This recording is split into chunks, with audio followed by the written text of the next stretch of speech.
Un,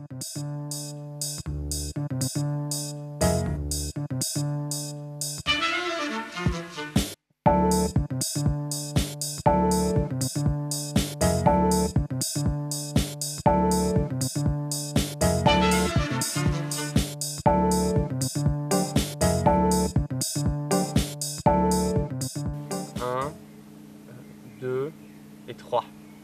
Est-ce que tu peux te présenter et me dire ton anecdote? Alors, je m'appelle Camille. Et en fait, avant d'avoir mon monstre de compète de 4L, en fait, j'avais une Clio Baccarat. Et vous connaissez ma Baccarat? Oui, Camille. Elle est belle, hein? Oui, Camille. Et en fait, quand je l'ai eue, elle était super, super, super.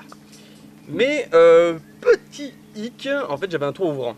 Et Renault a fait des toits ouvrants à la perfection. Ils sont vraiment, vraiment, vraiment super. Ce qui fait qu'ils fuient un truc de malade. Et en fait, quand il y a quoi, il y a peut-être une petite année, quelque chose comme ça, avec ma copine Marine, on est monté sur Belfort. Elle devait faire des études là-bas. Du coup, je suis parti avec elle pour bosser. Et petit souci à Belfort, quand il pleut pas, il neige.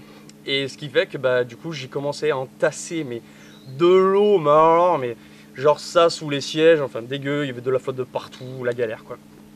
Et quand il s'est arrêté de pleuvoir, ouais, enfin, il s'est mis à geler. Alors, bonne blague, parce que du coup, je me retrouve avec ça de gel sur le pare-brise à l'avant. Vous allez me dire, normal, forcément, il a gelé.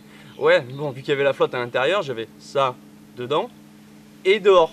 Alors, sympa pour gratter le matin à 6h moins quart pour aller bosser. Alors, ça encore, bon, j'ai commencé à trouver la technique, à gratter, machin. Petit garçon du sud qui se démerde avec ça de neige sur le parking, enfin, grosse galère. Et au moment où je vais, du coup, la première fois pour entrer dans la bagnole, grosse blague.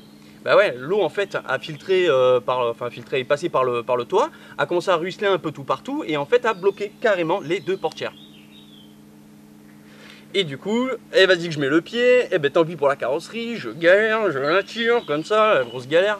J'arrive à l'ouvrir et là, oui, il y a de l'eau partout, c'est vrai. Donc tout le sol était gelé, les sièges étaient gelés, le volant était gelé. Enfin, grosse galère quoi. Alors heureusement on a trouvé des petits pchits là pour pouvoir en mettre un peu tout partout là, histoire que ça dégèle. Donc ça sentait l'alcool, mais plus à la bagnole, c'était dégueulasse. Et au final je me suis fait ça pendant du coup quelques mois à peu près quoi. Le temps de réussir à passer à peu près l'hiver quoi. Et quand j'ai dû redescendre dans le sud, donc la voiture dégelée petit à petit.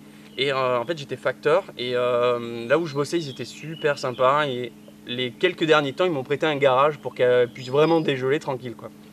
Donc je la laisse dégeler pépère, trop content et tout. Je me trouve un taxi qui habitait pas loin de la casa, du coup elle pouvait me ramener quand il fallait quoi.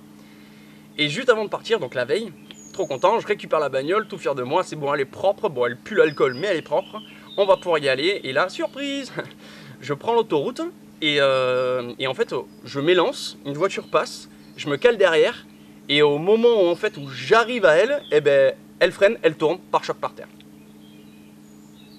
Cadeau de la piole.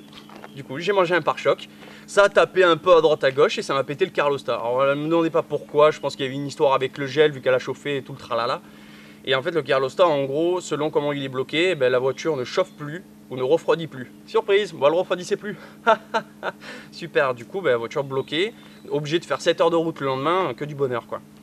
Du coup grosse galère, j'appelle des potes, machin, au final un ami me dit écoute t'as qu'à le démonter. Ouais génial mais il est où ton Carlosta Alors du coup il m'explique de prime et de loin, donc grosse galère, j'arrive à le démonter.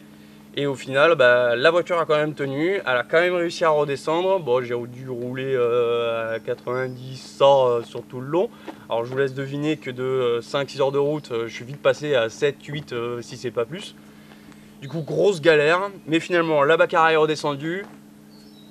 Pas en très bon état, mais elle est redescendue. Ouais, vive les Baccarat quand elles sont en vie.